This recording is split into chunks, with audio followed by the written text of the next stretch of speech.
প্রেম, রেগে যাওয়া, মান ভাঙানো, ভুলে যাওয়া, এই সকল অনুভূতি মানুষের জীবনে অত্যন্ত গুরুত্বপূর্ণ। মানুষের এই অনুভূতিগুলো না থাকলে মানুষ একটা যন্ত্রের থেকে বেশি আর কিচ্ছু না। কিন্তু এই অনুভূতি আপনি ভুল দিকে চালিত করলে এরাও আপনাকে আর মানুষের মতো বাঁচতে দেবে না। যদি ঘৃণার কথা বলেন, যদি আপনি কোনো ব্যক্তিকে ঘৃণা করেন, সেটা কেন? ব্যক্তিকে ঘৃণা করবেন কেন? ঘৃণা করুন তার স্বভাবগুলিকে, সেই স্বভাবগুলিকে যা সেই ব্যক্তিকে অপ্রিয় করে তুলছে। কারণ স্বভাব পাল্টানো যায়। সেইভাবেই রাগ করুন, কিন্তু তাদের কথায়, তাদের ওপরে নয়। কারণ কথা বদলে দেওয়া সম্ভব। ভুলতে হলে ভুলুন তাদের ত্রুটি, তাদের নয়। কারণ ভুল অবশ্যই শুধরে নেওয়া যায়। প্রেম করুন, তবে তাদের আত্মার সাথে, তাদের অনুভূতির সাথে, শরীরের সাথে নয়। কারণ শরীর হলো নশ্বর। বলুন, কিন্তু খারাপ ভাবে নয়, ভালোবেসে। রাধা রাধা। মুঠো হাতের শক্তি বেশি, মুঠো খুললেই তা দুর্বল। তা এমন কি থাকা উচিত এই বন্ধ মুঠোয় যা লাখের সমান? মানসিকতা এবং স্বপ্ন। মানুষ জন্মগ্রহণ করে, তার মানসিকতা সময়ের সাথে উন্নত হয়। মানসিকতা অনুযায়ী সে স্বপ্ন দেখে, আর সেই স্বপ্ন সার্থক করতে সে পরিশ্রম করতে থাকে। কিন্তু খুব গুরুত্বপূর্ণ একটা কথা আছে যা আপনার মনে রাখা উচিত। আপনার এই মানসিকতা, আপনার এই স্বপ্ন, তা যেন আপনার নিয়ন্ত্রণে থাকে। আপনার বন্ধ মুঠোয় যেন এর লাগাম থাকে, আপনি যেন এর প্রভু হন। যদি তা হয়, তবেই আপনি লাভবান হবেন। যদি এরা আপনাকে নিয়ন্ত্রণ করতে থাকে, যদি আপনার মুঠো খুলে যায়, না পথ আপনার নিয়ন্ত্রণে থাকবে, না মানসিকতা থাকবে, না স্বপ্ন নিয়ন্ত্রণে থাকবে। আর যদি তাই হয়, তাহলে আপনি আপনার ভবিষ্যৎ নষ্ট করে ফেলবেন। তাই নিয়ন্ত্রণ করতে শিখুন নিজের বিচার বুদ্ধি, নিজের মানসিকতা, নিজের স্বপ্নকে। নিজের এই স্বপ্ন পূরণ করুন, আর আমার সাথে ভালোবেসে বলুন, রাধা রাধা। প্রত্যেক প্রাণী ভালোভাবে জীবন যাপন করতে চান, এটা তাদের স্বভাবে আছে এবং ভাবাটা অনুচিত নয়। কিন্তু একটা ভালো জীবনের গুরুত্বপূর্ণ অংশ কোনটা? বসবাসের স্থান, সেই স্থান যেখানে আমরা জীবন অতিবাহিত করি। এবার মানুষ ভাবতে পারেন যে একটা ভালো বাসস্থানের অর্থ কি? সেই স্থান যেখানে সহজে জল পাওয়া যায়, যেখানে শুদ্ধ বায়ু পাওয়া যায়, যেখানে আনাজ উৎপন্ন হয়। এটা জীবনযাপনের জন্য পর্যাপ্ত বটে, কিন্তু ভালো জীবন যাপনের জন্য আরো একটা কথা আপনাকে বুঝতে হবে। সাধু, জ্ঞানী, পণ্ডিত ব্যক্তি, এই সকল মহাপুরুষ, এনাদের যে বাসস্থান তা অত্যন্ত বিশেষ হয়। এখানে এক ধরনের বিশেষ ইতিবাচক শক্তি থাকে। এমন একটা স্থান যেখানে দেবতারাও বিচরণ করেন। জীবন আমরা সবাই যাপন করি, কিন্তু জীবনের উদ্দেশ্য শুধুমাত্র জীবন যাপন করা নয়। জীবনের উদ্দেশ্য হলো মুক্তি লাভ করা। আর এই সকল সাধু, জ্ঞানী, পণ্ডিত ব্যক্তি, এই সকল মহাপুরুষ আপনাকে মুক্তির পথে নিয়ে যেতে পারেন। কারণ এরা হলেন সেই মহাপুরুষ যারা নিজেদের অন্তরের বিকার, অহংকার, ক্রোধ, বিদ্বেষ, এই সকল দোষগুলিকে ত্যাগ করেছেন, এদের উপর বিজয় লাভ করেছেন। এমনই একজন ব্যক্তি আপনাকে মুক্তির পথে নিয়ে যেতে পারে। প্রয়োজন হলো শুধুই এনাদের চিনতে পারা, এদের কথা বুঝতে পারা এবং এদের দেখানো পথে চলা। যদি আপনি এটা করতে পারেন, তাহলে এই মন প্রফুল্ল হয়ে বলবে, রাধা রাধা। বিগত দিনের কিছু কথা মনে পড়ে গেল। এক অদ্ভুত ঘটনা যা অমূল্য শিক্ষা দিয়ে যেতে পারে। বিষয় হলো যক্ষের সাথে যুধিষ্ঠিরের কথোপকথন। একবার যক্ষ যুধিষ্ঠিরকে জিজ্ঞেস করলেন, ওনাকে বললেন যে, আমার কিছু প্রশ্নের উত্তর যদি আপনি দিতে পারেন, তাহলে আমি আপনার বাকি ভ্রাতাগণকে আবার জীবিত করে তুলব। সেগুলোর মধ্যে খুব গুরুত্বপূর্ণ আর কঠিন একটা প্রশ্ন ছিল, এই সংসারের সব থেকে শ্রেষ্ঠ আশ্চর্য কোনটি? এই প্রশ্ন আমি আপনাকে জিজ্ঞেস করছি। এবার কেউ বলবেন স্বর্ণ দ্বারা নির্মিত লঙ্কা, এটি হলো সংসারের সব থেকে বড় আশ্চর্য। কেউ বলবেন বরফে ঢাকা সেই পর্বত যা আকাশ স্পর্শ করে। কেউ বলবেন সেই সমুদ্র যার গভীরতা মাপা অসম্ভব ব্যাপার। কেউ বলবেন সেই বায়ু যা আমরা দেখতে পাই না, কিন্তু তা আমাদের জীবন দান করে। সংসারের সব থেকে বড় আশ্চর্য কি, সেই প্রশ্নের উত্তর যুধিষ্ঠির দিয়েছিলেন, আর তা ছিল শ্রেষ্ঠ উত্তর এবং উচিত। উনি বলেছিলেন যে সংসারে প্রতিদিন কোনো ব্যক্তি জন্ম লাভ করেন আর কোনো ব্যক্তি মৃত্যুও লাভ করেন। এবার এই কথাটা সবাই জানেন, সবাই বোঝেন যে যখন জন্মেছি তখন কোনো একদিন আমিও অবশ্যই মৃত্যু লাভ করব। এবার যখন এই কথা প্রত্যেকটা মানুষ জানেন, তখন কেন প্রত্যেক মানুষ এই চিন্তায় থাকেন, এই নিয়ে কষ্ট পান, এই নিয়ে ব্যাকুল হয়ে থাকেন যে উনি একদিন মৃত্যু লাভ করবেন, তার থেকে দূরে পালাতে চেষ্টা করেন? বলেন যে আমি মৃত্যু লাভ করতে চাই না। কেন? যেখানে কোনো না কোনো দিন এটা অবশ্যই হবে। এ হলো ব্রহ্ম সত্য। এই যে ব্যাকুলতা, এই ভয়, এই যন্ত্রণা, এই চিন্তা তার মনকে বাঁচতেই দেয় না, এই জীবন অনুভবই করতে দেয় না। সেই জন্য এই চিন্তা, ব্যাকুলতা, ভয় এসবের কি লাভ? কোনো লাভ নেই। সেই জন্য যতক্ষণ জীবনযাপন করছেন প্রত্যেক মুহূর্ত যেন শ্রেষ্ঠ হয়, আনন্দময় হয়, প্রেমের দ্বারা পরিপূর্ণ হয়, সেই চেষ্টা করুন। চেষ্টা করুন যাতে আপনি যে কাজ করছেন তার দ্বারা যেন অন্যের মঙ্গল হয়। এই প্রচেষ্টাই আপনার জীবনকে প্রসন্নতা আর প্রেম দ্বারা ভরিয়ে তুলবে। এই মন সুপ্রসন্ন হয়ে বলবে রাধা রাধা।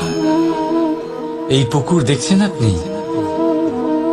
বাচ্চা, বৃদ্ধ, যুবক, যাকেই আমি জিজ্ঞেস করব এটা কি, সবার উত্তর সেই একই হবে।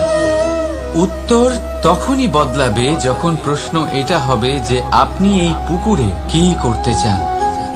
কেউ বলবে আমি এমনি এর পাড়ে বসে এই জল স্পর্শ করে ঠান্ডা হাওয়ার আনন্দ অনুভব করতে চাই। কেউ বলবে আমি এই পুকুরে সাঁতার কাটতে চাই। কেউ বলবে কাগজের নৌকা বানিয়ে আমি এতে ভাসিয়ে দিতে চাই। কেউ বলবে আমি মাছ ধরে নিজের জীবন যাপন করতে চাই, ইত্যাদি ইত্যাদি। আপনাকে একটা কথা বলে রাখি, আমাদের জীবনও এই পুকুরেরই মতন, একই রকম। কিন্তু আমরা এই জীবন নিয়ে কি করব সেই সিদ্ধান্ত আমাদের। এই পুকুরে আপনি মুক্তও পাবেন, আবার পাঁকও পাবেন। যদি আপনি মুক্ত পেতে চান তাহলে এই পুকুরের গভীরে আপনাকে যেতে হবে, ততটাই চেষ্টা করতে হবে যতটা করলে আপনি সেই মুক্ত অর্জন করতে পারবেন। না হলে শুধু পাঁকে হাত পড়বে। তাই যা আমি সর্বদা বলে থাকি, সিদ্ধান্ত আপনার। রাধা রাধা। এই সংসারের সব থেকে বড় সুখ কি? কেউ বলবেন নিজের লক্ষ্য প্রাপ্ত করা, কেউ বলবেন ধন উপার্জন করা, কেউ বলবেন নিদ্রাই সব থেকে বড় সুখ, কেউ বলবেন রাজ্য লাভ করা, আবার কেউ বলবেন মাতার হাত থেকে খাবার খাওয়া, আদি ইত্যাদি। কিন্তু যদি সত্যি কথা বলি, এই সংসারের সব থেকে বড় সুখ হলো সেবা করা। কখনো কাউকে সেবা করে দেখুন। এই সেবা দ্বারা অন্য কোনো মানুষের আশীর্বাদ লাভ করাতেই সুখ রয়েছে। আপনার সেবা ভাব দ্বারা যখন কোনো মানুষ নিজের অন্তরাত্মা থেকে আপনাকে আশীর্বাদ করে, তার থেকে বড় সুখ আর কিছুই নেই। কারণ প্রত্যেক মানুষের মধ্যে ঈশ্বর বাস করেন। নরের সেবাই হলো নারায়ণের সেবা। নিষ্কাম সেবা করাই হলো সব থেকে বড় সুখ। তাই নিজের অন্তরে সেবার এই ভাব জাগ্রত করুন। যে সুখের কথা আমি বলছি সেই সুখ অনুভব করেই দেখুন। এই মন সুপ্রসন্ন হয়ে বলবে রাধা রাধা। বাহ, পুষ্পের সুবাস আমার খুব ভালো লাগে। অত্যন্ত সুন্দর হয় এই পুষ্প। এইভাবে চারিদিকে পুষ্প দেখে মন আনন্দিত হয়ে ওঠে। এবার আপনারা ভেবে দেখুন, আমার চারিদিকে পুষ্প নয়, আগুন আছে। তাহলে কি হবে? আমার শরীর কি জ্বলে যাবে না? অবশ্যই জ্বলবে। শরীরকে কি আগুনের তাপ সহ্য করতে হবে না? অবশ্যই সহ্য করতে হবে। এটাই হলো প্রকৃতির নিয়ম। এই নিয়ম কিন্তু আমরা সবাই জানি, কিন্তু আমাদের মধ্যে বেশিরভাগ মানুষ এই বিভ্রান্তি নিয়ে বাঁচি যে এই যে প্রকৃতির নিয়ম, তা আমার ওপর প্রযোজ্য নয়। তা কিন্তু নয়। আমাদের চতুর্দিকে এই যে নিসর্গ রয়েছে, আমরা তার কতটা ক্ষতি করি সেটা একবার ভেবে দেখুন। আমরা বনাঞ্চল জ্বালিয়ে দিই, বায়ু দূষিত করি, জল দূষিত করি, প্রাণীদের হত্যা আমরা করি। কেন? এই নিসর্গ আমরা নষ্ট করি, যদিও আমরা জানি যে আমরাও হলাম এই নিসর্গেরই অংশ। এবার দেখুন, শরীরের কোনো অংশে যদি আগুন ধরান, আস্তে আস্তে সমস্ত শরীরও জ্বলে যাবে। সেইভাবেই নিসর্গ যদি নষ্ট হয়ে যায়, তাহলে মনুষ্য জাতিও নষ্ট হয়ে যাবে। তাই এই যে নিসর্গ আপনি দেখছেন, এই পুষ্প, এই বৃক্ষ, বায়ু, জল, এদের সকলকে রক্ষা করুন, নষ্ট নয়। মনে রাখবেন, যদি নিসর্গ থাকে মানুষ থাকবে, যদি নিসর্গ থাকে তাহলেই জীবন থাকবে। আসুন আমার সাথে ভালোবেসে বলুন, রাধা রাধা। এই সংসারে সবাই বলেন, আমি অর্জুনের মতো হয়ে উঠতে চাই। সবাই চায় যে তারাও যেন অর্জুনের মতো গান্ডীব লাভ করে। তারাও চায় যে তাদেরকেও মহাদেব এসে পশুপতি অস্ত্র দান করবেন। তারাও এটাই চায় মহাভারতের মতো মহাসংগ্রামে বিজয়ী হতে। কিন্তু সবাই ভুলে যান যে অর্জুন যা হতে পেরেছিলেন সবকিছুই অর্জন করেছিলেন। যদি আপনিও অর্জুনের মতো গান্ডীব লাভ করতে চান, তবে আপনাকেও তার মতোই শ্রেষ্ঠ কাঠ নির্বাচন করতে হবে। সেই কর্ম আপনাকেই করতে হবে। তার প্রত্যঞ্চা যাতে তীব্র হয়, তার জন্য আপনাকে সর্বশ্রেষ্ঠ দড়ি খুঁজে বের করতে হবে। আপনার বাণ যাতে ঘাতক হয়, সেই জন্য আপনাকে নতুন নতুন ধাতু খুঁজে বের করতে হবে। সেই শিক্ষা আপনাকে লাভ করতে হবে, তবেই আপনার ইচ্ছে পূর্ণ হবে। অর্জুন হওয়া বড়ই সরল, যদি আপনি কিভাবে অর্জন করতে হয় তা জানেন। শুধুমাত্র স্বপ্ন দেখেন যারা, তারা কখনোই অর্জন করতে পারবেন না। কিন্তু যদি কেউ অজ্ঞাতবাস ভোগ করতে পারে, যদি কেউ লাক্ষাগৃহ থেকে পালিয়ে বাঁচতে পারে, যদি কেউ কঠোর তপস্যা করতে পারে, প্রতীক্ষা করতে পারে এবং পরিশ্রম করতে পারে, তাহলে সে অর্জুন অবশ্যই হয়ে উঠবে। যদি আপনি অর্জুন হয়ে উঠতে চান, তাহলে কর্ম করতে শিখুন আর আমার সাথে ভালোবেসে বলুন, রাধা রাধা। জীবন থাকলে লক্ষ্য অবশ্যই থাকবে। যদি লক্ষ্য থাকে, তার পথ অবশ্যই থাকবে। যদি পথ থাকে, তাহলে বাধা অবশ্যই থাকবে। আর এর ওপরেই নির্ভর করে যে আমরা জীবনে সফল হব না অসফল, পুরস্কারের ভাগীদার হব নাকি তিরস্কারের। মনে করুন, আপনাকে একটা কাজ করতে হবে, আপনাকে পর্বত আরোহণ করতে হবে, আর সেই পথের ঢাল আপনাকে একাধিকবার ফেলে দেবে। পাথর আপনাকে একাধিকবার আহত করবে। এই অবস্থায় কি করবেন? সাধারণ মানুষ বেছে নেয় প্রতিশোধ। সেই পর্বতকে নষ্ট করে দেওয়ার চিন্তা ভাবনা করে, তার ভিতকে নড়িয়ে দেওয়ার কথা ভাবে সেই মানুষ। কিন্তু পর্বতকে তো কেউ নষ্ট করতে পারে না। তাই অসফল হওয়ার সাথে সাথে কুখ্যাতিরও ভাগীদার হয়ে যায় সে। দ্বিতীয় পথ হল পরিবর্তন। যদি আপনি সেই পর্বত ভাঙার পরিবর্তে তাতে সোপান তৈরি করেন, তাহলে আপনিও সেই পর্বতে উঠতে পারবেন, অন্য কেউও তাতে উঠতে পারবে, আগামী প্রজন্মও তাতে উঠতে পারবে, আর সেই আগামী প্রজন্ম সর্বদা আপনার সুনাম করবে। তাই জীবনে প্রতিশোধ নয়, পরিবর্তন বাছুন। বদলা নয়, বদল বেছে নিন। আপনার বাধা আপনার বন্ধু হয়ে যাবে। রাধা রাধা। সমস্ত মানুষের জীবন কিছুটা সমান হয়। মানুষ জন্মগ্রহণ করে, তারপর চলতে শেখে, জীবনে এগিয়ে চলে, বার্ধক্য লাভ করে, তারপর সমাপ্ত হয়ে যায়। কিন্তু সেই ব্যক্তিরা কারা যারা প্রকৃত অর্থে মনুষ্য জীবন যাপন করেন? এনারা হলেন সেই ব্যক্তি যারা পড়ে গেলেও আবার উঠে দাঁড়ানোর চেষ্টা করেন, নিজের ভেঙে পড়া অস্তিত্বকে আগলে নিয়ে আবার একটা আকার দেবার চেষ্টা করেন, ভগ্ন আশাকে আবার একটা নতুন দিশা দেন। অসফল হওয়ার পরেও থামেন না, আবার এগোতে থাকেন।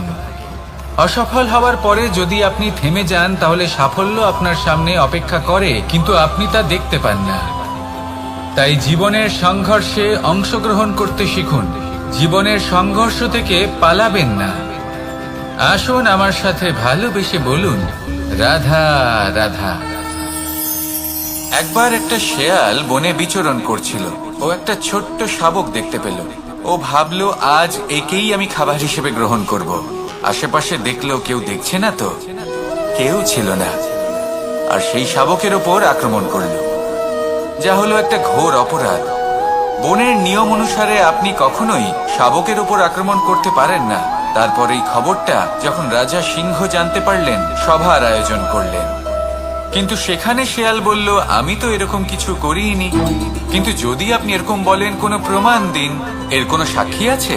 তখন রাজা সিংহ পেঁচাকে ডেকে পাঠালেন, যে সেই মুহূর্তে বৃক্ষের শাখার ওপর বসেছিল। সে সব কিছু দেখেছিল। পেঁচা সব সত্যি কথা বলল, আর শেয়ালকে মৃত্যুদণ্ড দেয়া হলো। এবার এই কাহিনী আমি আপনাকে কেন শোনালাম? কারণ মানুষও কখনো কখনো এরকম কর্ম করেন যা শিয়াল করেছে। এটা ভাবেন কেউ দেখছে না, যখন আমি অনুচিত কর্ম করতেই পারি। কিন্তু না, আপনি যাই করুন না কেন, কেউ না কেউ অবশ্যই তা দেখছে। কোনো ব্যক্তি না হলেও কোনো প্রাণী, না হলে কোনো যক্ষ বা দেব বা প্রেত। যদি এনারা কেউ না দেখেন, তাহলে ধরিত্রী মাতা দেখেন, যেখানে দাঁড়িয়ে আপনি সেই কর্ম করছেন, তাই না? তাই একটা কথা সবসময় মনে রাখবেন, কে দেখছেন কে দেখছেন না সেই বিষয়ে ভাবা ছেড়ে দিন। এটা খুব সহজ কথা। আপনি যদি উচিত কর্ম করেন, উচিত ফল পাবেন। যদি অনুচিত কর্ম করেন, তাহলে আপনি অনুচিত ফল অবশ্যই পাবেন। সেই জন্য উচিত পথে চলতে থাকুন, উচিত কর্ম করতে থাকুন, আর আমার সাথে ভালোবেসে বলুন, রাধা রাধা। আপনি কখনো কোনো বাজকে নিজের বাসা বানাতে দেখেছেন? এই বাজ যখনই কোনো বাসা বানায়, তখন উঁচু গাছের ডালে বা কোনো পর্বতের শিখরে বাসা বানায়, অনেক উচ্চতায়। আর সেখানে তার সন্তানও জন্মগ্রহণ করে। যখন এই সন্তানেরা জন্মায়, তখন এই বাজ খুবই ভালোবেসে এবং খুব সাবধানে এদের পালন পোষণ করে। নিজের ঠোঁট দিয়ে তাদের ঠোঁটে খাবার পরিবেশন করে। কিন্তু যেই সেই সন্তানেরা হৃষ্টপুষ্ট হয়ে যায় এবং সেই কথা বাজ নিজে বুঝতে পেরে যায়, সেই বাজ নিজেই সেই বাসা ছিন্ন ভিন্ন করে দেয়। সেই সন্তান যাদের সবেমাত্র ডানা গজিয়েছে, কিভাবে উঠতে হয় তারা জানে না, সেই সন্তানগুলিকে উচ্চতা থেকে ঠেলে দেয়।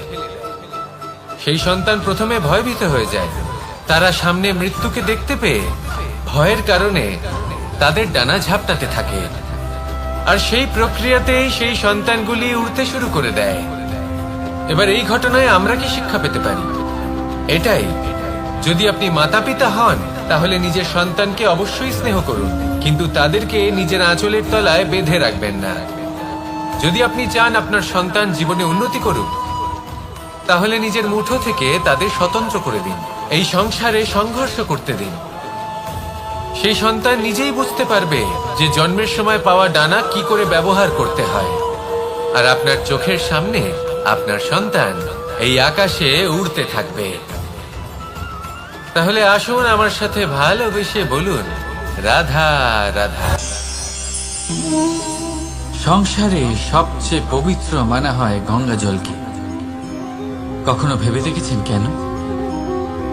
কারণ গঙ্গা জলের আবির্ভাব অত্যন্ত শুদ্ধ হয়, তার জন্ম শুদ্ধ হয়, যেখান থেকে তার শুরু সেটাই শুদ্ধ হয়। আর শুরুটা শুদ্ধ হওয়া অত্যন্ত আবশ্যক। আমাদের জীবনে সবই শুরু হয় আমাদের ভাবনা থেকে। নিজের ভাবনাকে শুদ্ধ রাখুন, কারণ এই ভাবনা থেকেই আবির্ভাব হয় শব্দের। আপনার শব্দ শুদ্ধ রাখুন, কারণ এই শব্দ দ্বারাই আপনার কাজ সম্পন্ন হয়। আপনার কাজ শুদ্ধ রাখুন, কারণ এই কাজ দ্বারাই তৈরি হবে আপনার স্বভাব। স্বভাব থেকেই তৈরি হয় আপনার অভ্যাস, আর অভ্যাস থেকে তৈরি হয় আপনার চরিত্র। আর এই চরিত্র সংসারের সমক্ষে এক আদর্শ হয়ে ওঠে। তাই ভাবনা থেকে আদর্শের এই যাত্রা শুভ তখনই হয়ে ওঠে যখন আপনার ভাবনা শুদ্ধ হয়। এই সংসারে, এই জীবনে নিজের ভাবনা শুভ রাখলে, শুদ্ধ করলে আপনার মন সুপ্রসন্ন হয়ে বলবে, রাধা রাধা।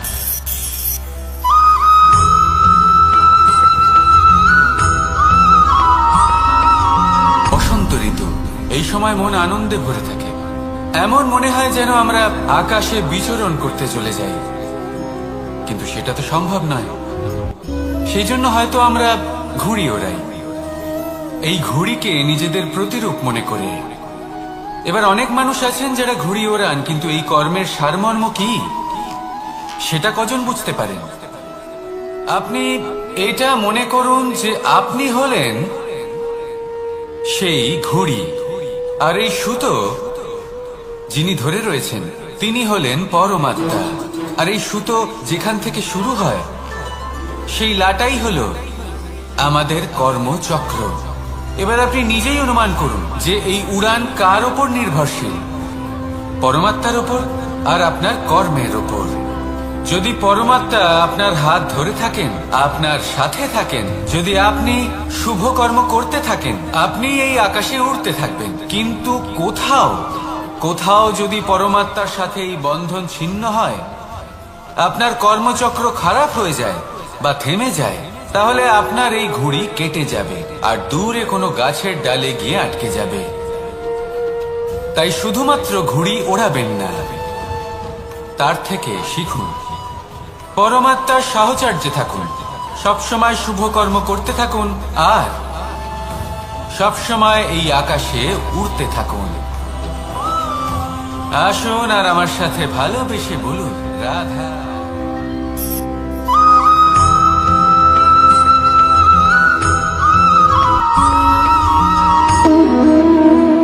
সম্পর্ক হলো আমাদের জীবনের একটি আধার। কিছু সম্পর্ক এমন যা আমরা জন্মসূত্রে লাভ করি, যেমন পরিবার, মা, বাবা। কিছু সম্পর্ক আছে যে আমরা জীবনে অর্জন করে থাকি, তা সে প্রেমের হোক, স্নেহের হোক বা বন্ধুত্বের। এই সকল সম্পর্ক লাভ করার বা গড়ে তোলার 5টি ধাপ রয়েছে। প্রথম ধাপ, কোনো ব্যক্তির সাথে আলাপ হওয়া, তার সাথে কথা বলা বা তাকে দেখা। দ্বিতীয় ধাপ, সে ব্যক্তিকে আমাদের ভালো লাগা। তৃতীয় ধাপ, আমাদের এটা চাইতে শুরু করা যে জীবনে এই ব্যক্তি যেন আমাদের বন্ধু হন, আমাদের জীবনে থাকে, বা আমাদের কাউকে ভালোবেসে ফেলা। আর এটা আমাদের ভাবা বা চাওয়া যে সেই ব্যক্তি যেন আজীবন আমার সাথে থাকেন, আমার জীবনে আমার সাথী হয়ে। চতুর্থ ধাপ, লাভ করা। এবার এই ধাপটি অনেক মানুষের পক্ষেই খুবই সরল হয়, বড়ই সরল ভাবে নিজেদের সঙ্গীকে লাভ করে থাকে। কিছু মানুষের জন্য এই ধাপ অত্যন্ত কঠিন হয়ে থাকে। অনেক প্রতিকূল পরিস্থিতির উপর জয়লাভ করে তারা সঙ্গীকে লাভ করেন, কিন্তু লাভ অবশ্যই করেন। এরপরে আসে পঞ্চম, অন্তিম এবং সব থেকে গুরুত্বপূর্ণ ধাপ। সেটা হলো সেই সম্পর্ক পালন করা। এটা হলো এমন এক বিষয় যা প্রত্যেক মানুষের শেখা উচিত। যদি ব্যক্তি নিজের জীবনে সম্পর্ক রক্ষা করতে শিখে যান, তবে প্রত্যেক সম্পর্ক তার জীবনকে স্বর্গ করে তুলবে। আসুন আর আমার সাথে ভালোবেসে বলুন, রাধা রাধা।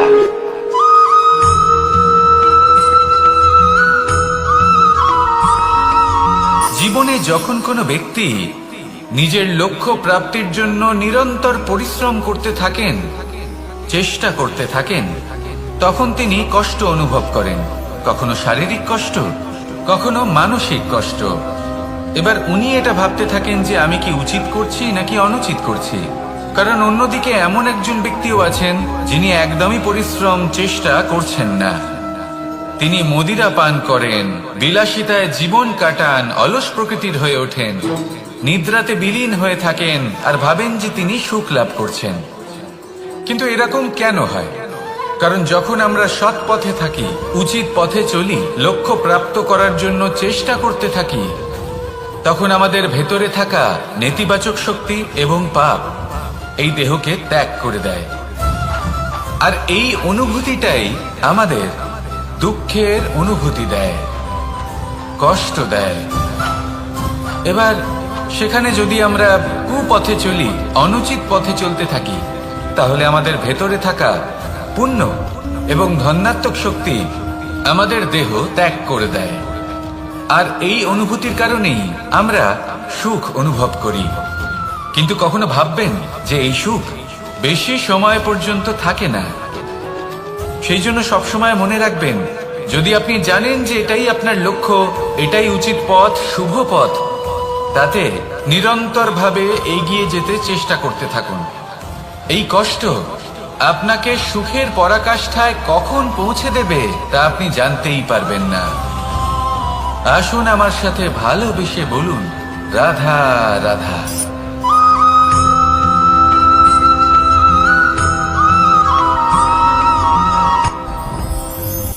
সাথী। সাথী এই শব্দটির ব্যাখ্যা কে কিভাবে করে? মিত্র, সখা, বন্ধু। কিন্তু অর্থ একটাই, তিনি যিনি আপনার সঙ্গী হন আর তিনি যার সাথী আপনি হন। এবার সব থেকে বড় প্রশ্ন হলো এটাই যে তিনি কে হতে পারেন যাকে আপনি আপনার সাথী বলে মেনে নিতে পারেন, নিজের সখা, নিজের মিত্র, নিজের বন্ধু মেনে নিতে পারেন। আপনার সাথী হলেন তিনি যিনি দুঃখের সময় আপনার পাশে থাকবেন, আপনার হাত ধরে থাকবেন। আপনার সাথী হলেন তিনি যার হাত আপনি নিজের সুখের দিনে ধরে থাকবেন। সেই সাথীরই হাত ধরুন যিনি দুঃখে সবসময় আপনাকে সাহায্য করার জন্য তৎপর হয়ে থাকেন, আপনার পাশে থাকেন, আর যাকে সুখের দিনে আপনি আপনার সাথে রাখতে পারেন। আর যখন আপনার সাথে আপনার এই সাথী থাকবে, তখন আপনি এটা বুঝবেন যে যখন জীবনে দুঃখ আসে, তখন এই দুঃখ কমে যায়, সবার মধ্যে ভাগ হয়ে যায়।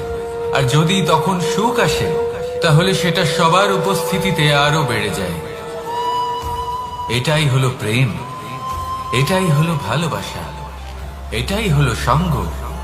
যেমন সম্পর্ক আমার আর রাধার মাঝে। তাহলে আসুন আর আমার সাথে ভালোবেসে বলুন, রাধা রাধা।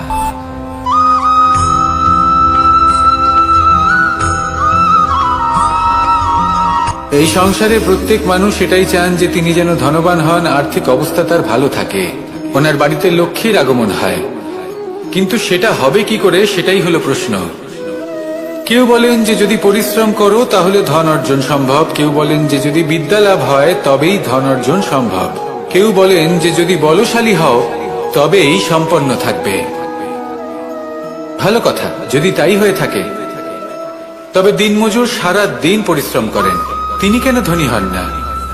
অনেকজন বিদ্বান মানুষ আছেন এই সংসারে, তারা কেন ধনবান হন না? অনেক সংখ্যক বলশালী ব্যক্তি আছেন, তাদের কাছে ধন নেই কেন? তাদের কেন ধনের অভাব হয়?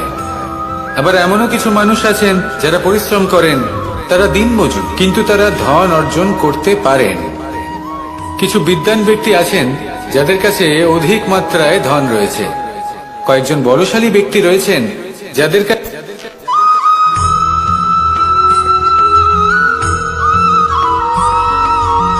পঞ্চতত্ত্বের মধ্যে দ্বিতীয় তত্ত্ব হল ধরণী, ভূমি, যাকে আমরা ধরণী মাতা বলি। এই ধরণী ধৈর্য ধারণ করে, আর এর উপরেই আমাদের সমগ্র সংসার নির্ভরশীল, কারণ এই ভূমি সহ্য ক্ষমতা রাখে। এর সহ্য ক্ষমতা হলো অপরিসীম। সন্তান যতই আঘাত প্রদান করুক না কেন, প্রেম পূর্বক সহ্য করে আর তার বদলে অমূল্য রত্ন প্রদান করে। সন্তান যদি হাল চালায় তাহলে তার বদলে তাকে অন্ন প্রদান করে। এটাই হলো ধরনী। এবার এর থেকে আমরা কি শিক্ষা পেতে পারি? এটাই যে কারোর জন্য কিছু করা বা কাউকে কিছু দেওয়া মনে কোনো কামনা ছাড়াই। আর এই কথাটা বুঝে যান, যদি কারোর জন্য কামনা না রেখে বা কোনো পাওয়ার আশা না রেখে কারোর জন্য কিছু করেন বা কারোকে কিছু দেন, যদি এটা আপনি শিখতে পারেন তবে আপনি ভালোবাসতে শিখে গেছেন। আর সেই জন্যই এই ধরিত্রীকে মাতা বলা হয়, কারণ মাতা শুধু উনি নন যিনি গর্ভে সন্তানকে ধারণ করেন, মাতা তো উনিও যিনি জীবন বাঁচতে শেখান, যিনি জীবন বাঁচার উদাহরণ প্রদান করেন। তাহলে ধরনীর থেকে এই নিঃস্বার্থ ভাব শিখুন, নিঃস্বার্থ ভালোবাসা শিখুন, আর এই ভালোবাসার সাথেই বলুন রাধা রাধা।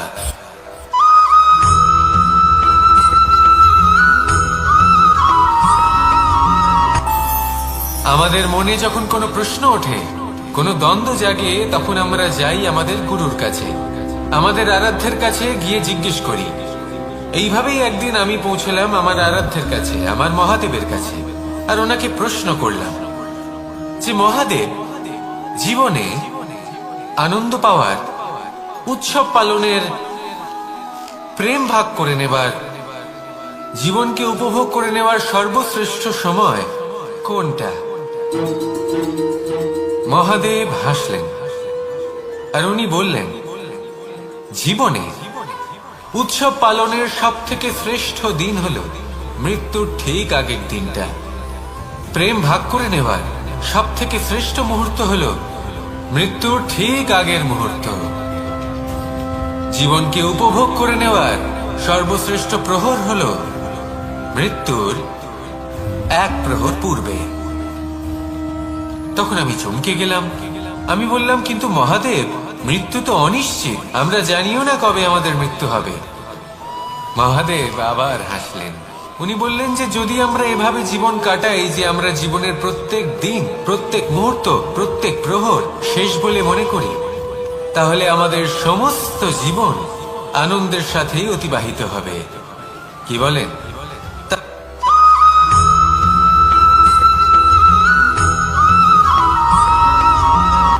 সংসারে আমাদের জীবনে যখন কোনো সুখ বা দুঃখ আসে, তার জন্য আমরা কাউকে না কাউকে অবশ্যই দায়ী করে থাকি, তাই না?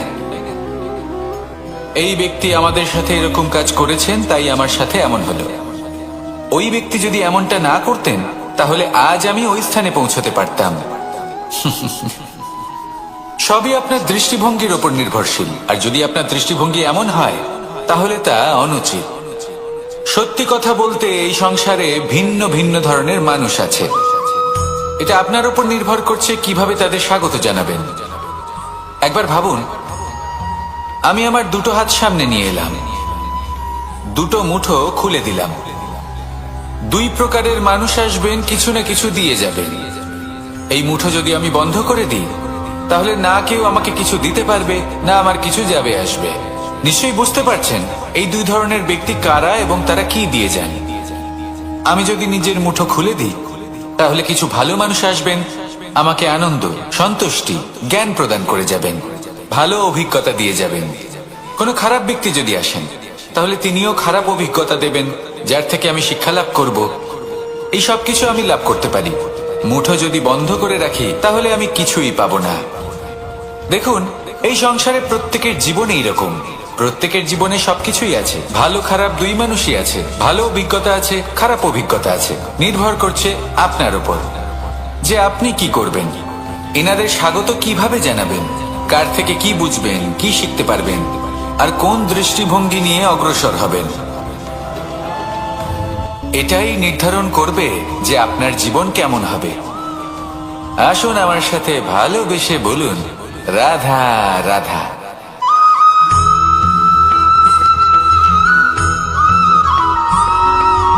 জীবনে অগ্রসর হওয়ার জন্য আমাদের কাকে প্রয়োজন হয়? মাতা পিতা, বন্ধু, প্রেম, সাহায্য, অর্থ, পরিশ্রম, আশা। ভিন্ন ভিন্ন মানুষ ভিন্ন ভিন্ন বিকল্প চয়ন করে। যদি আমি আপনাকে বলি, তাহলে জয় আর পরাজয়ের মন্ত্র দুটো শব্দের উপর নির্ভর করে, মেনে নেওয়া আর দৃঢ় হওয়া। যদি মেনে নেন তাহলে হেরে যাবেন, যদি দৃঢ় হন তাহলে নিশ্চিত রূপে জয়ী হবেন। যদি কখনো আপনি ক্লান্ত হয়ে ওঠেন, আপনি দুঃখী হন, পুরোপুরি ভেঙে পড়েছেন, তখন মেনে নেবেন না যে আপনি ভেঙে পড়েছেন, নয়তো হেরে যাবেন। তখন উল্টে স্থির করবেন যে যাই হয়ে যাক না কেন, আমি জয়ী হবই। আর আপনি দেখবেন যে জয় নিশ্চিত রূপে আপনার কাছেই আসবে। তাহলে এই কথা মনে রাখবেন আর আমার সাথে ভালোবেসে বলবেন, রাধা রাধা।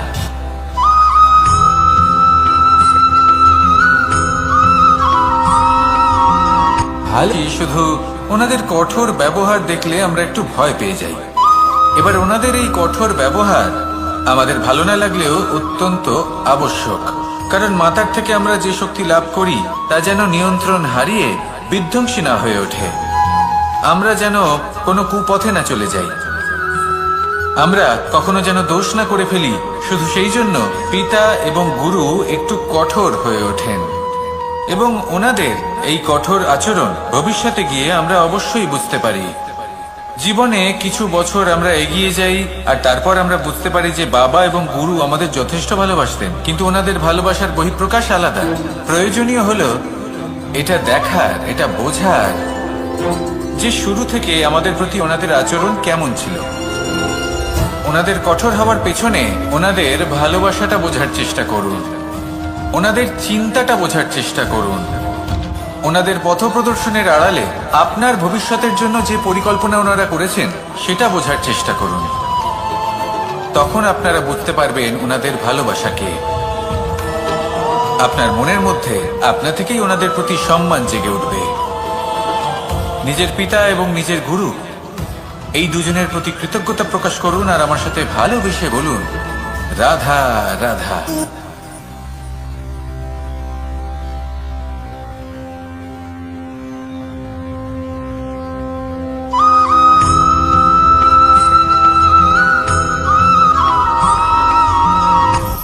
আপনি কখনো পর্বতের শিখরে উঠেছেন? আপনি দেখতে পাবেন পর্বতের পদতলে প্রচুর সুন্দর ফুল রয়েছে, সবুজ বনানী রয়েছে।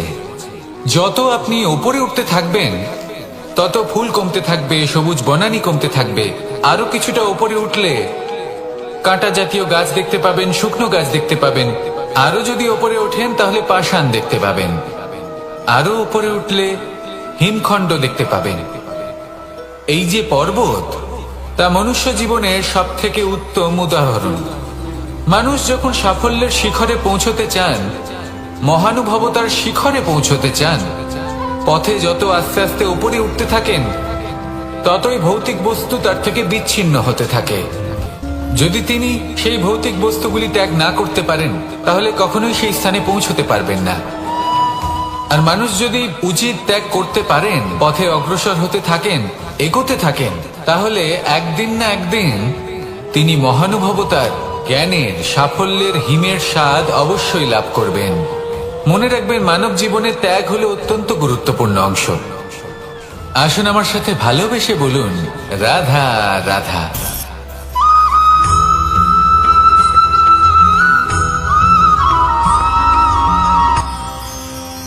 মানুষ তার জীবনে দুই ধরনের পরিস্থিতিকে খুব ভয় পায়।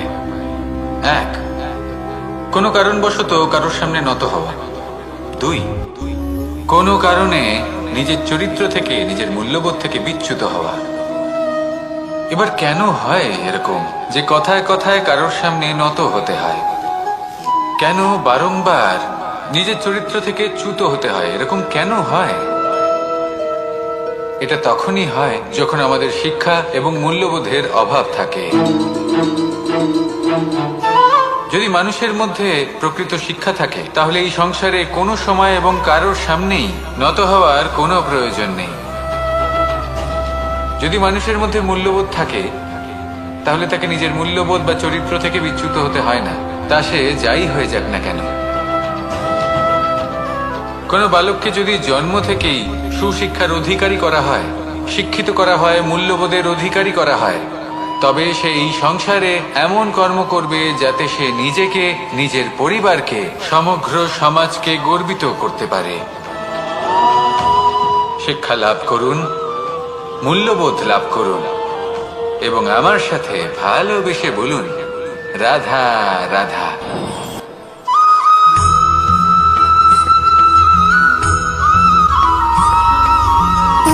সুখ, দুঃখ এবং শক্তি, এই তিন হলো এই সংসারের ত্রিদেবের মতো। আমাদের জীবনে যা কিছু ঘটছে এই তিনটির ভিত্তির উপরেই হচ্ছে। আসলে এই সংসারের একটা নিয়ম আছে, যখনই আপনি কিছু লাভ করেন এই সংসার আপনার পরীক্ষা নেয়। এটা জানার জন্য আপনার পরীক্ষা নেয় যে আপনি যা কিছুই লাভ করেছেন আপনি কি আদৌ সেটার যোগ্য কিনা।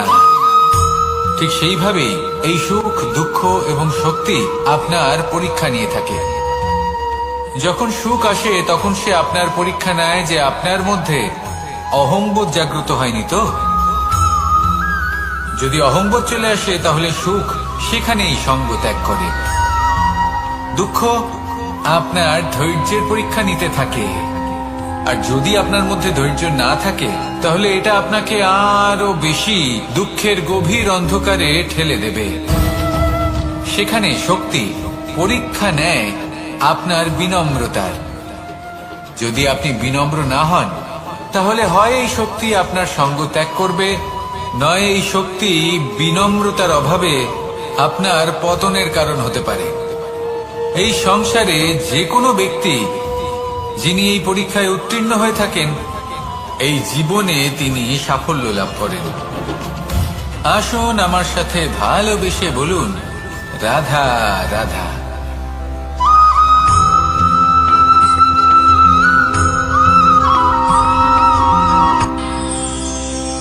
আমরা সবাই সূর্যকে সম্মান কেন করি? কারণ আমরা জানি যে সন্ধেবেলা যখন সূর্যাস্ত হবে তখন শুধুমাত্র অন্ধকার বাকি থাকবে। ঠিক কিছুটা এরকমই হয় আমাদের মাতা পিতাও, যিনি আমাদের জন্ম দেন, আমাদের ভরণ পোষণ করেন, আমাদের বড় করেন, আমাদের প্রেম প্রদান করেন। কখনো কখনো তাদের মুখ থেকে কটু কথা নিঃসৃত হয়, আমাদের দুঃখ হয়, কিন্তু তখন আমাদের এটা বোঝা উচিত এগুলি নিঃসৃত হচ্ছে আমাদেরই মঙ্গলের জন্য। যেমন সূর্যদেব, উনিও উত্তাপ দিয়ে থাকেন আমাদেরই মঙ্গলের জন্য, যাতে ফসল পাকতে পারে, যাতে জল বাষ্প হয়ে মেঘ হতে পারে, বৃষ্টি হতে পারে, আর এই সংসারে নিরন্তর জলের প্রবাহ থাকে। আমাদের মাতা পিতা, তাদের কঠোর আচরণ, তাদের কঠোর অনুশাসনের পেছনে লুকিয়ে থাকে ওনাদের ভালোবাসা। আমাদের তা বুঝতে হবে, সসম্মানে ওনাদের গ্রহণ করতে হবে।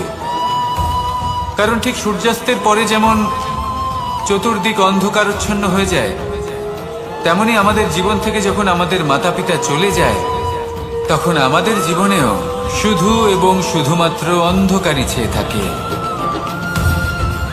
সেই জন্য নিজের মাতা পিতাকে সম্মান করুন, ওনাদের ভালোবাসা প্রদান করুন। এই মন আর এই জীবন প্রসন্ন হয়ে বলবে, রাধা রাধা।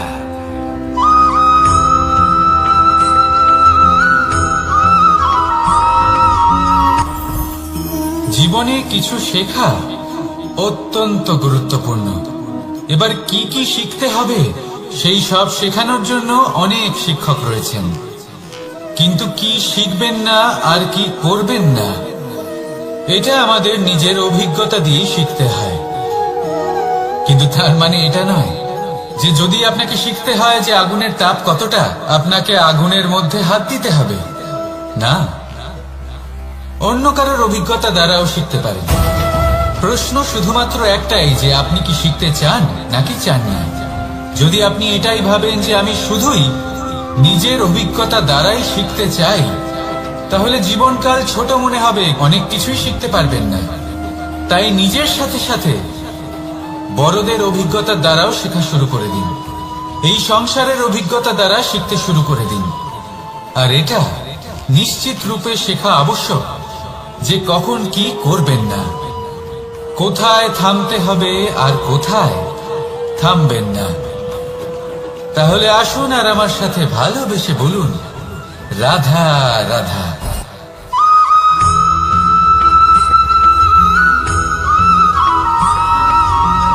এই সংসারে সব থেকে বেশি কোমল বস্তু হলো রেশম। এই রেশম এতটাই কোমল হয় যে এর পুরো একটা থান শুধুমাত্র একটা হাতে ধরা সম্ভব। কখনো ভেবে দেখেছেন এই রেশম কিভাবে হয়? একটি কীট তার লালার দ্বারা উৎপন্ন হয়। এই কীট সেই রেশমকে পাক দিতে থাকে, পাক দিতেই থাকে আর আস্তে আস্তে তার মধ্যেই জড়িয়ে পড়ে। শেষে ওর এই সুন্দর অমূল্য সৃষ্টি রেশমের এই সুতো তার নির্মাণ কার্য পূর্ণ হয়, কিন্তু তাতেই ও নিজে বন্দী হয়ে যায়। নিজেরই মায়াজালের এই বন্দী গৃহে নিজেই ফেঁসে যায়। এবার এই সুতোকে ব্যবহারযোগ্য করে তোলার জন্য এই কীটগুলিকে এই কবচের সাথেই ফুটন্ত জলে ফেলে দেওয়া হয়। এই সংসারে যদি আমাদের স্বপ্ন এই সংসারের দুঃখ হরণ করার জন্য, এই সংসারে সুখ বিতরণ করার জন্য হয়, তবেই আমাদের প্রগতি সম্ভব। যদি আমাদের এই স্বপ্ন শুধুই আমাদের এবং আমাদের স্বার্থ সিদ্ধির জন্য হয়, তাহলে এই স্বপ্ন আমাদের অন্ধ করে দেবে, আমাদের অন্ধকারের পথে নিয়ে যাবে, আর আমরাও সেই কীটের মতো হয়ে যাব। নিজেদেরই মায়াজালে আমরা নিজেই ফেঁসে যাব, আর শেষে আমরা যদি কিছু লাভ করি তা হবে একাকিত্ব, অন্ধকারময় মৃত্যু। তাই স্বপ্ন অবশ্যই দেখুন, কিন্তু এমন ভাবে স্বপ্ন দেখবেন না যে তার এই বন্দিগৃহে আপনি নিজেই ফেঁসে গেলেন। স্বপ্ন দেখুন পরোপকার।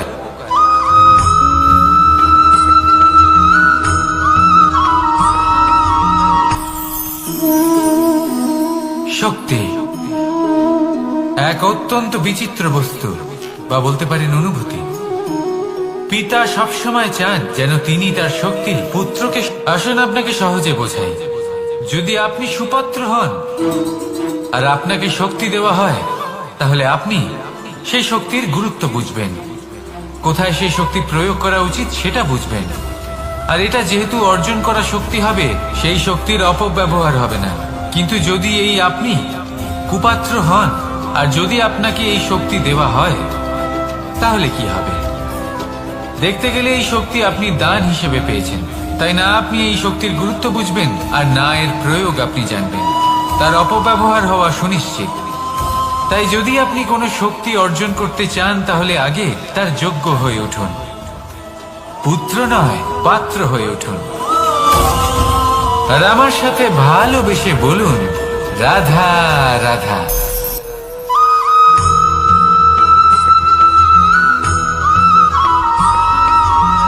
এই সংসারে প্রত্যেক মানুষ এটাই চান যে তিনি যেন ধনবান হন, আর্থিক অবস্থা তার ভালো থাকে, ওনার বাড়িতে লক্ষ্মীর আগমন হয়। কিন্তু সেটা হবে কি করে, সেটাই হলো প্রশ্ন। কেউ বলেন যে যদি পরিশ্রম করো তাহলে ধন অর্জন সম্ভব, কেউ বলেন যে যদি বিদ্যা লাভ হয় তবেই ধন অর্জন সম্ভব, কেউ বলেন যে যদি বলশালী হও তবেই সম্পন্ন থাকবে।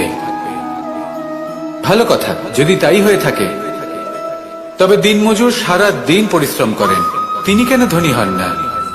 অনেকজন বিদ্বান মানুষ আছেন এই সংসারে, তারা কেন ধনবান হন না? অনেক সংখ্যক বলশালী ব্যক্তি আছেন, তাদের কাছে ধন নেই কেন? তাদের কেন ধনের অভাব হয়? আবার এমনও কিছু মানুষ আছেন যারা পরিশ্রম করেন, তারা দিনমজুর, কিন্তু তারা ধন অর্জন করতে পারেন।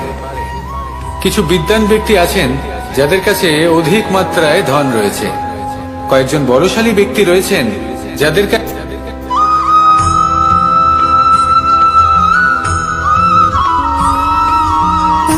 সুখ, দুঃখ এবং শক্তি, এই তিন হলো এই সংসারের ত্রিদেবের মতো।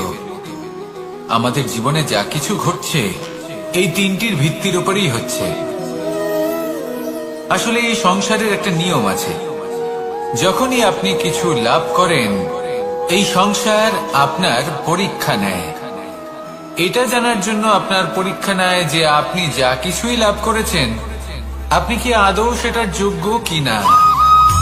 ঠিক সেইভাবেই এই সুখ, দুঃখ এবং শক্তি আপনার পরীক্ষা নিয়ে থাকে। যখন সুখ আসে তখন সে আপনার পরীক্ষা নেয় যে আপনার মধ্যে অহংবোধ জাগ্রত হয়নি তো। যদি অহংবোধ চলে আসে তাহলে সুখ সেখানেই সঙ্গ ত্যাগ করে। দুঃখ আপনার ধৈর্যের পরীক্ষা নিতে থাকে, আর যদি আপনার মধ্যে ধৈর্য না থাকে তাহলে এটা আপনাকে আরো বেশি দুঃখের গভীর অন্ধকারে ঠেলে দেবে। সেখানে শক্তি পরীক্ষা নেয় আপনার বিনম্রতার। যদি আপনি বিনম্র না হন তাহলে হয় এই শক্তি আপনার সঙ্গ ত্যাগ করবে, নয় এই শক্তি বিনম্রতার অভাবে আপনার পতনের কারণ হতে পারে। এই সংসারে যে কোনো ব্যক্তি যিনি এই পরীক্ষায় উত্তীর্ণ হয়ে থাকেন এই জীবনে তিনি সাফল্য লাভ করেন। আসুন আমার সাথে ভালোবেসে বলুন, রাধা রাধা।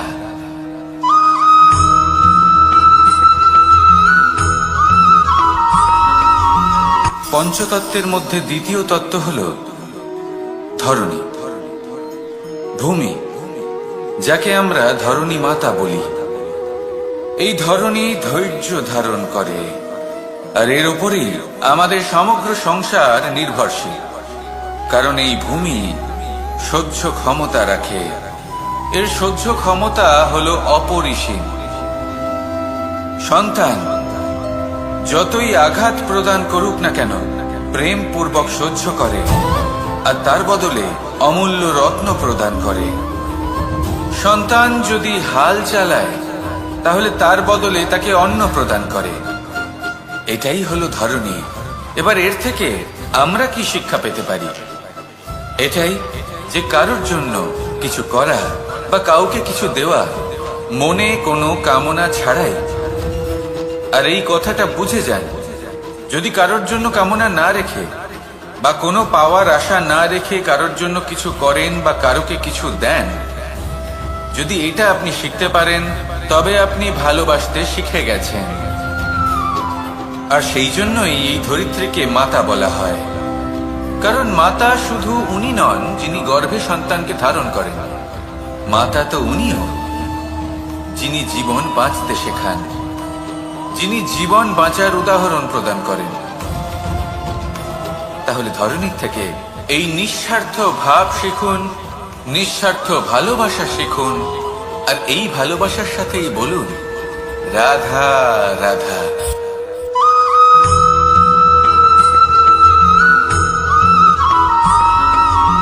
মানুষ জন্মগ্রহণ করে, তার সাথে ভয়েরও জন্ম হয়। ছোটবেলা থেকেই আমাদের মনে কোনো না কোনো প্রকারের ভয় থেকেই যায়।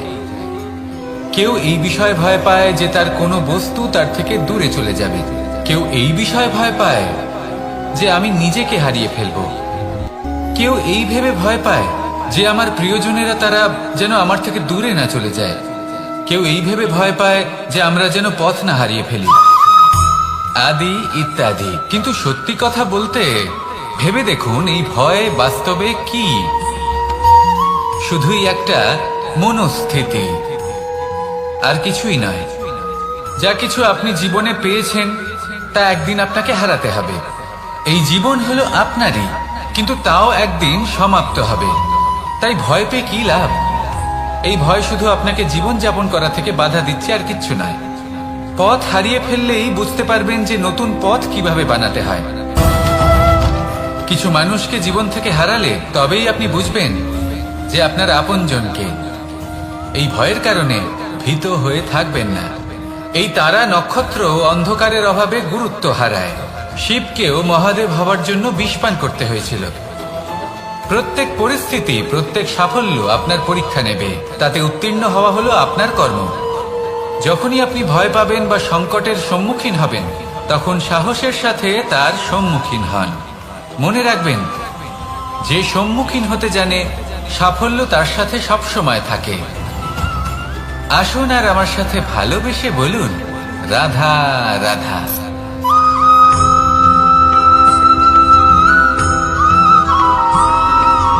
জীবনে অগ্রসর হওয়ার জন্য আমাদের কাকে প্রয়োজন হয়? মাতা পিতা, বন্ধু, প্রেম, সাহায্য, অর্থ, পরিশ্রম, আশা। ভিন্ন ভিন্ন মানুষ ভিন্ন ভিন্ন বিকল্প চয়ন করে। যদি আমি আপনাকে বলি, তাহলে জয় আর পরাজয়ের মন্ত্র দুটো শব্দের উপর নির্ভর করে, মেনে নেওয়া আর দৃঢ় হওয়া। যদি মেনে নেন তাহলে হেরে যাবেন, যদি দৃঢ় হন তাহলে নিশ্চিত রূপে জয়ী হবেন। যদি কখনো আপনি ক্লান্ত হয়ে ওঠেন, আপনি দুঃখী হন, পুরোপুরি ভেঙে পড়েছেন, তখন মেনে নেবেন না যে আপনি ভেঙে পড়েছেন, নয়তো হেরে যাবেন। তখন উল্টে স্থির করবেন যে যাই হয়ে যাক না কেন, আমি জয়ী হবই। আর আপনি দেখবেন যে জয় নিশ্চিত রূপে আপনার কাছেই আসবে। তাহলে এই কথা মনে রাখবেন আর আমার সাথে ভালোবেসে বলবেন, রাধা রাধা।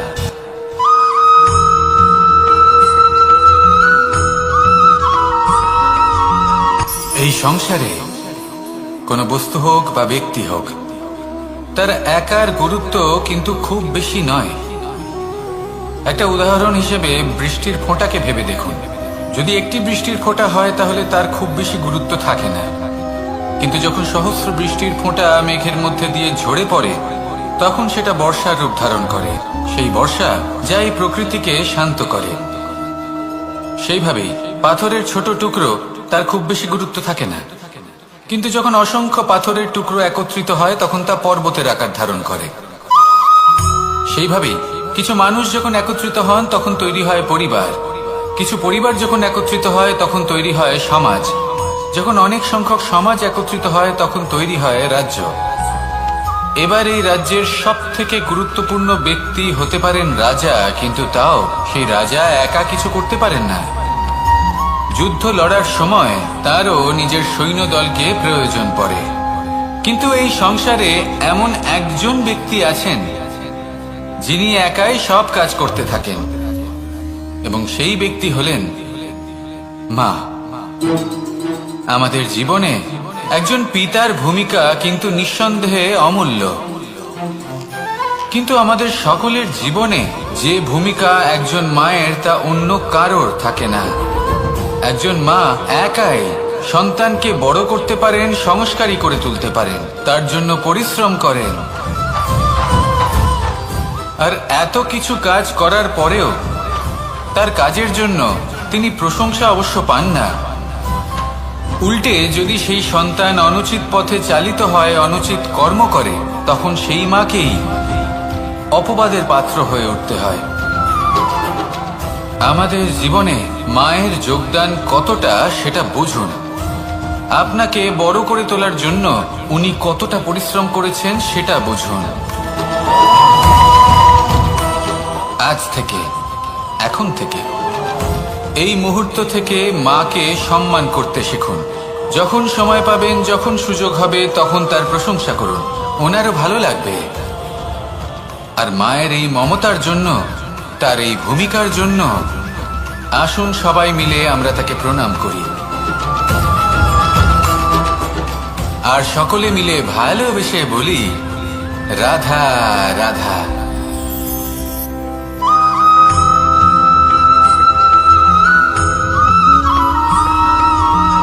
এই সংসারের সব থেকে গুরুত্বপূর্ণ তত্ত্ব কোনটা? প্রথম হলো সময়। জন্ম থেকে মৃত্যু পর্যন্ত এই যে সময়, এটাই তো হলো জীবন। দ্বিতীয় হলো জীবন, যাতে আমরা সময়ের সদ্ব্যবহার করি, শ্রেষ্ঠ থেকে শ্রেষ্ঠতর কাজ করার চেষ্টা করি। বহু বছরের এই পরম্পরা, এই সংস্কৃতিকে এগিয়ে নিয়ে যাওয়ার চেষ্টা করি। এই সংসারে আমরা অংশগ্রহণ করতে চেষ্টা করি। তৃতীয় হলো ধন, সেই ধন যা প্রত্যেক ব্যক্তি অর্জন করতে চেষ্টা করেন। এবার এই তিনটি তত্ত্বের মধ্যে একটা সামঞ্জস্য আছে, সমান ব্যাপার আছে। সে ধনই হোক বা সময় হোক বা হোক জীবন। আর সেই সমান ব্যাপার হলো যে যদি আপনি এটা গণনা করতে থাকেন তাহলে তা কমতে থাকে, যদি আপনি এটা ব্যবহার করেন তাহলে তা বাড়তে থাকে। একে সংগঠিত করে রাখতে চেষ্টা করলে এ হাত থেকে ফসকে যায়, কিন্তু যদি আপনি একে সামলে রাখতে শিখে যান তাহলে এমন কাজ করবেন যাতে সংসারের সাথে সাথে পরবর্তী প্রজন্ম লাভবান হবে। যদি কিছু শিখতে চান তাহলে সামলাতে শিখুন, গণনা করা বা সংগঠিত করা নয়। আসুন আর আমার সাথে ভালোবেসে বলুন, রাধা রাধা।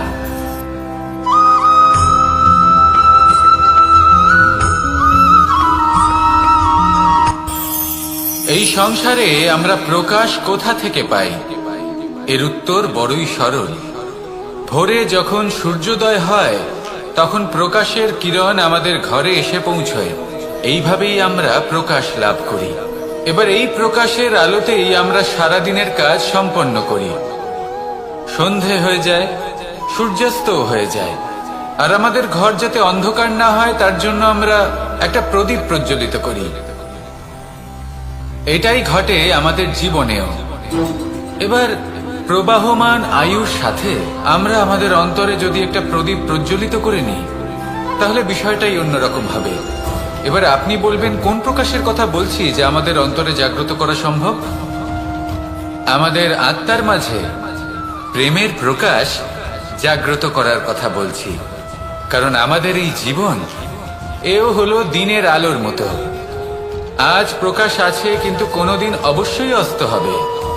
কিন্তু অস্ত হবার আগে যদি আমরা আমাদের আত্মার মাঝে প্রেমের এই প্রকাশ উজ্জ্বলিত করে নিই তাহলে আমাদের সন্ধ্যাকালও আমরা আনন্দে এবং প্রেমে যাপন করব। তাহলে আসুন আর আমার সাথে ভালোবেসে বলুন, রাধা রাধা।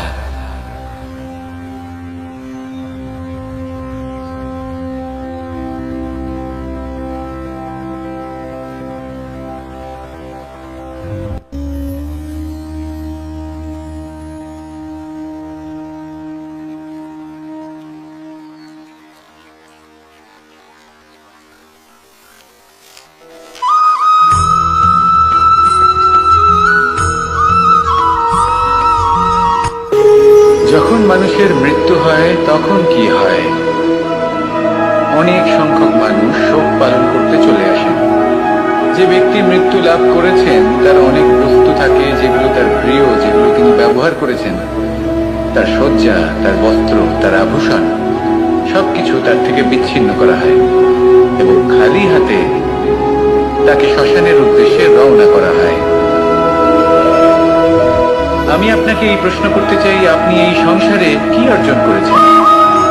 ধন সম্পত্তি, বস্ত্র, আভূষণ, এই সব কিছু যে আপনি অর্জন করেছেন আপনার মৃত্যুর পরে তা আপনার থেকে দূর হয়ে যাবে। এর উত্তর হলো একটাই, আপনার কর্ম। শুধু সেটাই আছে যা একান্ত আপনার, আর শুধু সেটাই এই সংসার থেকে চলে যাওয়ার পরেও সংসারে জীবিত থাকবে। যদি আপনি দুষ্কর্ম করেন তাহলে এই সংসার আপনাকে একটি অনুচিত উদাহরণ হিসেবে মনে রাখবে যে এই ব্যক্তি খুব পাপী ছিল, অনুচিত কর্ম করতেন। যে পথে তিনি চলেছেন সেই পথে কারোর চলা উচিত নয়। সেখানেই যদি আপনি সৎকর্ম করেন তাহলে সংসার চিরকাল এটাই বলবে যে খুব ভালো মানুষ ছিলেন, সবাইকে ভালোবাসতেন, সবাইকে সাহায্য করতেন, আমার খুব প্রিয় মানুষ ছিলেন। এটাই হলো শ্রেষ্ঠ কর্ম। সেই জন্য জীবনে শুধুমাত্র ধন সম্পত্তি, আভূষণ এই সব অর্জন করতে গিয়ে নিজের মনোনিবেশ করবেন না। শ্রেষ্ঠ কর্ম করুন। সংসার থেকে চলে যাওয়ার পরেও এই কর্মই এই সংসারে আপনাকে জীবিত রাখবে। আসুন আমার সাথে ভালোবেসে বলুন, রাধা রাধা।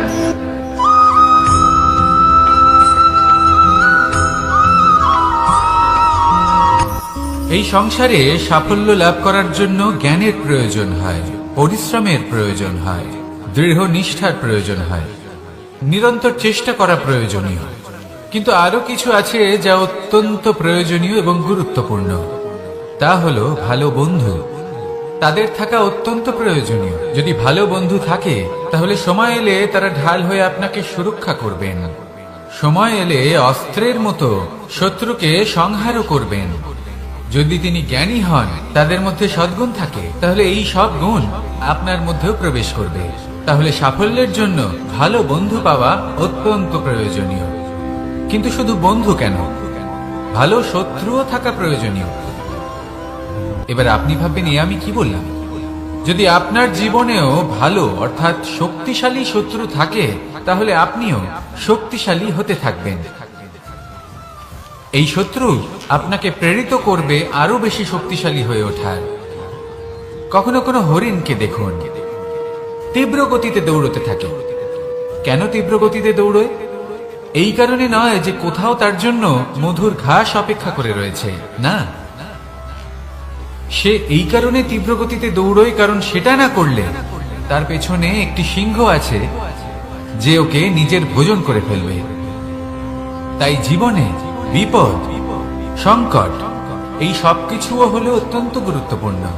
তার সম্মুখীন হতে শিখুন আর আমার সাথে ভালোবেসে বলুন, রাধা রাধা।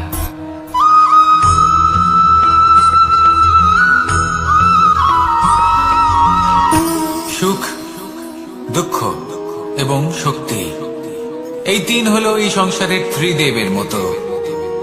আমাদের জীবনে যা কিছু ঘটছে এই তিনটির ভিত্তির উপরেই হচ্ছে।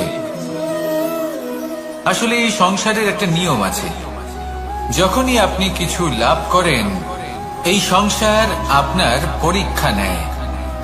এটা জানার জন্য আপনার পরীক্ষা নেয় যে আপনি যা কিছুই লাভ করেছেন, আপনি কি আদৌ সেটার যোগ্য কিনা।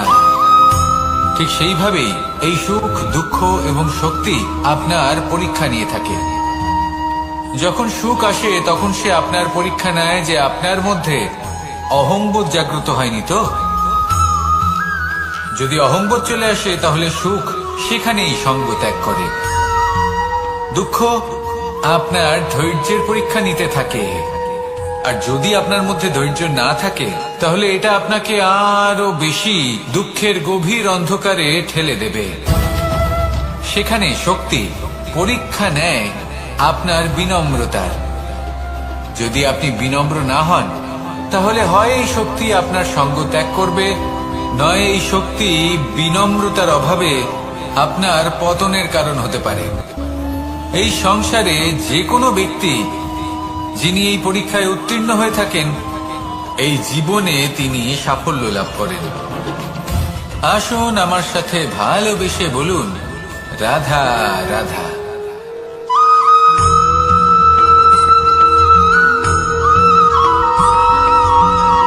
পুরুষার্থ। শাস্ত্রে 4 ধরনের পুরুষার্থের কথা বলা হয়েছে। প্রথম হলো ধর্ম। আপনি কি জানেন এই ধর্ম আসলে কি? আপনার কি মনে হয় ধর্ম আসলে কি? কোনো বিশেষ ঈশ্বরকে মানাই কি ধর্ম বলা হয়? নাকি কোনো বিশেষ রীতি পালন করাই হলো ধর্ম? নাকি কোনো বিশেষ সাহিত্যকে সর্বশ্রেষ্ঠ মনে করাই হলো ধর্ম? না, ধর্ম হলো সেটা যাকে ধারণ করা যেতে পারে। আর ধারণ শুধু সেটাই করা যায় যা পবিত্র। পবিত্র শুধু তাকেই বলা হয় যা নিঃস্বার্থ, যার মধ্যে শাসন করার কোনো ইচ্ছে নেই, যা সরলভাবেই প্রবাহমান, জল এবং বায়ুর মতো।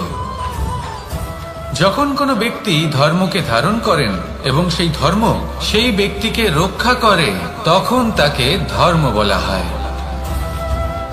ধর্ম যা রক্ষা করে অহংকার থেকে, খারাপ চিন্তার হাত থেকে।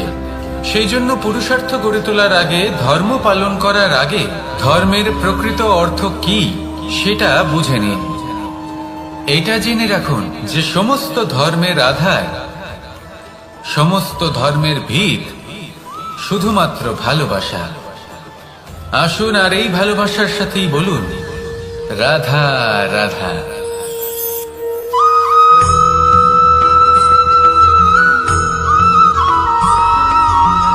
এই সংসারে সব থেকে বেশি কোমল বস্তু হলো রেশম।